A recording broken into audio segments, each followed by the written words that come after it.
सुप्रभात बच्चों। आज मैं आपको हिंदी की कक्षा में आपकी जो पाठ्य पुस्तक है सुबोध, उसका पाठ 13 जिसका शीर्षक है कबूतर और जाल, ये पढ़ाने जा रही हूँ। तो बहुत ही अच्छी कहानी है ये। सब बच्चे इसको ध्यानपूर्वक मेरे साथ पढ़ेंगे। तो आप सब अपनी पाठ्य पुस्तक सुबोध का पेज नंबर 96 निकाल कर रखिए। ठीक है, तो चलिए शुरू करते हैं पढ़ना। पाठ 13 कबूतर और जाल। जंगल में पीपल का एक पेड़ था। पेड़ पर बहुत से कबूतर रहते थे। कबूतर दिन भर भोजन की तलाश में घूमते रहते थे। रात होने पर सब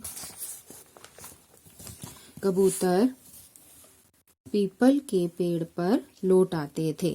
ठीक है, जंगल में एक पीपल का पेड़ था जिस पर बहुत से कबूतर रहते थे। तो कबूतर अपने दाना चुगने के लिए वो दिन भर अपने भोजन की तलाश में घूमते थे और रात होने पर वही अपने ठिकाने पर आ जाते थे, पीपल के पेड़ पर। ठीक है, आगे है। एक दिन की बात है, कबूतर भोजन की खोज में गए। थोड़ी दूर उड़ने पर एक छोटा कबूतर बोला, देखो उधर देखो, कितना दाना बिखरा पड़ा है। धरती पर बहुत सारा दाना, नेक्स्ट पेज, बिखरा पड़ा है। मतलब एक दिन जब वो कबूतर भोजन की तलाश में गए तो उन्हें उनमें से जो एक छोटा कबूतर था उसे धरती पर बहुत सारा दाना बिखरा हुआ दिखाई दिया। तो उसने अपने साथियों को भी बोला कि देखो वहाँ धरती पर कितना सारा दाना बिखरा हुआ है। सभी कबूतर उधर देखने लगे। उन्हें धरती पर बहुत सा दाना दिखाई पड़ा। वे धीरे धीरे नीचे उतरने लगे। तभी एक बूढ़ा कबूतर बोला, ठहरो ठहरो, अभी वहां मत जाओ, भला जंगल में इतना दाना कहाँ से आया। बूढ़ा कबूतर है वो बाकी कबूतरों को रोकता है कि रुको, वहां मत जाओ, क्योंकि पहले यह देखने दो कि जंगल में इतना दाना कहाँ से आया, जमीन पर इतना दाना जंगल में कैसे बिखरा पड़ा है। दूसरा कबूतर बोला, कहीं से भी आया हो, आओ हम सब मिलकर दाना खाएं। कबूतर धरती पर उतरने लगे। वे दाना चुगने लगे, पर बूढ़ा कबूतर उनके साथ नहीं गया। मतलब बाकी कबूतर चले गए, बूढ़ा कबूतर उनके साथ नहीं गया क्योंकि उसे कुछ शक हो रहा था। वह दूर से ही देखता रहा। कबूतरों ने पेट भर दाना खाया। अब वे उड़ तो आगे है, अब वे उड़ना चाहते थे।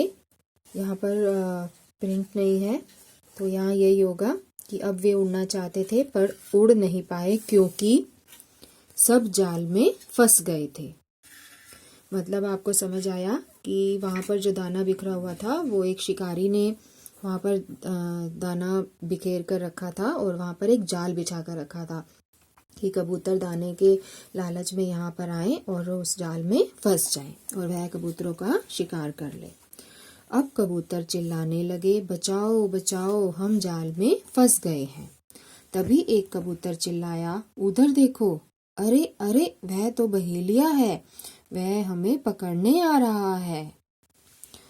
बूढ़ा कबूतर बोला, घबराओ मत, सब मिलकर जोर लगाओ, जाल को लेकर एक साथ उड़ चलो। जो बूढ़ा कबूतर था वो उनके साथ नहीं आया था, लेकिन वो दूर से सब कुछ देख रहा था। तो उसने उन्हें समझाया बाकी कबूतरों को कि घबराओ मत, सब मिलकर जोर लगाओ और जोर इस जाल को लेकर ही उड़ चलो। Next page. सभी कबूतरों ने मिलकर जोर लगाया। जाल कुछ ऊंचा उठा। कबूतरों ने और जोर लगाया। अब कबूतर जाल लेकर उड़ने लगे। बूढ़ा कबूतर आगे आगे उड़ रहा था, सब कबूतर उसके पीछे थे।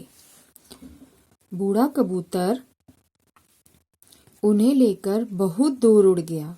उसने एक पेड़ की ओर इशारा किया।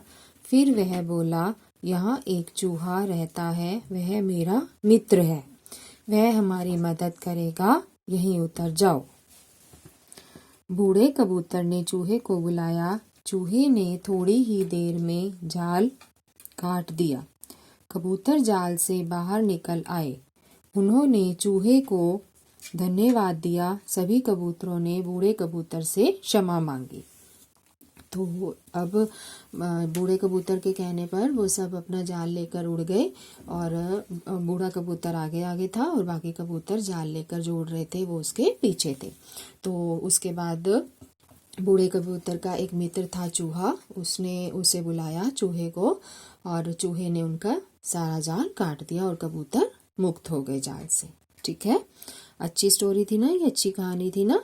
और सभी कबूतरों ने फिर बूढ़े कबूतर से क्षमा मांगी। तो इसका जो है कहानी की शिक्षा ये है कि हमें अपने से बड़ों का कहना मानना चाहिए। ठीक है, अगर उन्होंने अपने से बड़े जो उनका कबूतर था, बूढ़ा कबूतर जो था, उसका कहना माना होता तो वे मुसीबत में कबूतर नहीं फंसते। तो इसलिए हमें अपने से बड़ों का कहना मानना चाहिए। तो इसके बाद बच्चों ये आपका गृह कार्य है। जैसा कि आपको पता होता है, ये आपने हिंदी की कॉपी में करना है गृह कार्य। ठीक है, तो ऊपर लिखेंगे पाठ 13, फिर लिखेंगे कबूतर और जाल जो इसका शीर्षक है, फिर लिखेंगे शब्द ज्ञान या शब्द अर्थ। फिर आपने ये 4 शब्द अर्थ अपनी हिंदी की कॉपी में लिखने हैं। तो इनको एक बार पढ़ लेते हैं। तलाश, खोजना, धन्यवाद, शुक्रिया, बहेलिया, शिकारी, क्षमा, माफी। ठीक है बच्चों, इसके बाद है थोड़ा सा अभ्यास कार्य कर लेते हैं। बताइए, ये आपको सिर्फ बताना है, लिखना नहीं है कहीं पर भी। जंगल में किसका पेड़ था? जंगल में पीपल का पेड़ था। पेड़ पर कौन रहते थे? पेड़ पर कबूतर रहते थे। जाल को किसने काटा? जाल को चूहे ने काटा। ये तो सबको पता ही होंगे इसके आंसर। तो ये आपको प्रश्न उत्तर मैं नेक्स्ट क्लास में करवाऊंगी। अब नेक्स्ट पेज पर आ जाइए। तो नेक्स्ट पेज पर ये वाला हम थोड़ी सी इसका अभ्यास कार्य कर लेते हैं। पढ़िए, समझिए और बताइए कौन कौन सी बातें सही हैं। सही बात पर सही चिन्ह लगाइए। मतलब जो बात सही होगी, ये जो बातें लिखी हैं इनमें से जो वाक्य सही होगा, जो बातें सही होंगी उन पर हमें सही का चिन्ह लगाना है। चूहा बूढ़े कबूतर का मित्र था, तो ये तो हमारी बात सही है। ठीक है, क्योंकि वो बूढ़े कबूतर का ही मित्र था ना, तो हमने इस पर सही का चिन्ह लगा दिया।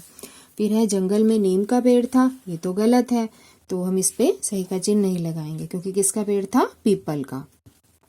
फिर है बूढ़ा कबूतर चतुर था, तो ये भी सही है क्योंकि वो चतुर था तो वो उनके साथ नीचे नहीं गया था, उसने अपने सूझबूझ से काम लिया था, तो इस पर भी हम सही का चिन्ह लगा देंगे। कबूतर दाना खाकर उड़ गए, तो ये भी सही नहीं है, ये तो गलत है क्योंकि कबूतर दाना खाकर नहीं उड़ पाए थे। दाना खाकर वो उसके बाद वो जाल में फंस गए थे। तो हमारे कौन कौन से सही हैं? एक तो ये वाला वाक्य सही है, चूहा बूढ़े कबूतर का मित्र था, और एक हमारा सही है, बूढ़ा कबूतर चतुर था। ठीक है, तो हमने इन दोनों पे सही का चिन्ह लगा दिया। उसके बाद है वाक्य पूरे कीजिए। हमें ऊपर ये ऑप्शन दे रखे हैं, इन्हें देखकर हमें जो जिसमें भी रिक्त स्थान में जो भी ऑप्शन सही होगा वो लिखकर वाक्य पूरे करने हैं। बहुत सा दाना डैश पर बिखरा था। कहाँ पर? धरती। तो हम यहाँ पर क्या लिख देंगे? धरती। बहुत सा दाना धरती पर बिखरा था। जंगल में इतना डैश कहाँ से आया? इतना, इनमें से क्या आएगा? दाना। इतना दाना कहाँ से आया? कबूतर डैश में फंस गए थे। किसमें? जाल में। तो हम यहाँ क्या लिख देंगे? जाल। कबूतर जाल में फंस गए थे। चूहा हमारी डैश करेगा। क्या करेगा? मदद। तो हम यहाँ क्या लिख देंगे? मदद करेगा। कबूतरों ने बूढ़े कबूतर से क्षमा मांगी। माफी मांगी थी ना उन्होंने लास्ट में, तो हमने लिख दिया क्षमा मांगी। ठीक है, तो ये भी आपका हो गया। फिर उसके बाद ये कर लेते हैं, एक सही उत्तर पर सही चिन्ह लगाइए। जो भी ऑप्शन सही होगा उस पर लगाओगे आप।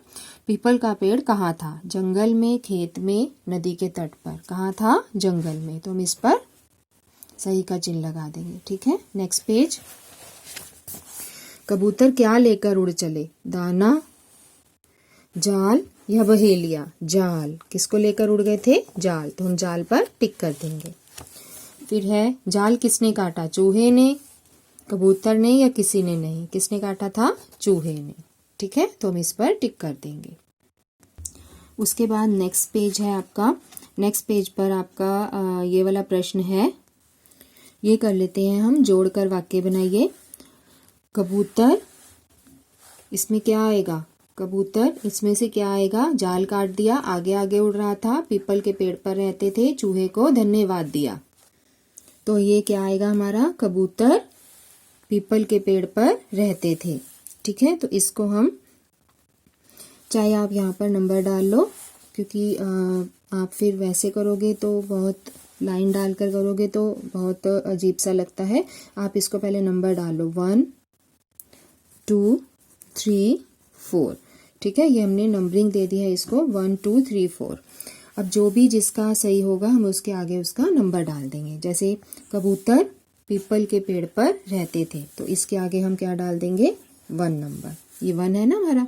ठीक है, फिर है चूहे ने जाल काट दिया, तो इसके आगे हम 2 नंबर डाल देंगे। ये दूसरा है ना, चूहे ने, तो हम इसके आगे ये लिख देंगे। फिर है कबूतरों ने चूहे को धन्यवाद दिया, इसके आगे लिख देंगे नंबर 3 है ना ये हमारा। बूढ़ा कबूतर आगे आगे उड़ रहा था, तो इसके आगे हम 4 लिख देंगे। लाइन डाल के करो तो अच्छा नहीं लगता है, सही मैचिंग भी ढंग से नहीं हो पाती है। ठीक है, तो इनका जो भी आंसर सही थे, वो वाक्य बनने थे, वो मैंने उनके आगे नंबर डाल दिया। एक बार मैं आपको पूरे पढ़कर बता देती हूँ। कबूतर पीपल के पेड़ पर रहते थे, चूहे ने जाल काट दिया, कबूतरों ने चूहे को धन्यवाद दिया, बूढ़ा कबूतर आगे आगे उड़ रहा था। ठीक है, बाकी का काम हम कल करेंगे। एक ये है आपका प्रश्न, खेल खेल में जाल में फंसे कबूतरों का चित्र बनाइए। ये आपका गृह कार्य है, ये आपने यहीं पर चित्र बनाना है। ठीक है, जो आपको ये जगह दी गई है, इसी में आपने जाल में फंसे कबूतरों का चित्र बनाना है। ठीक है बच्चों, तो आज की कक्षा में इतना ही। मिलते हैं अगली कक्षा में, तब तक के लिए जय हिंद।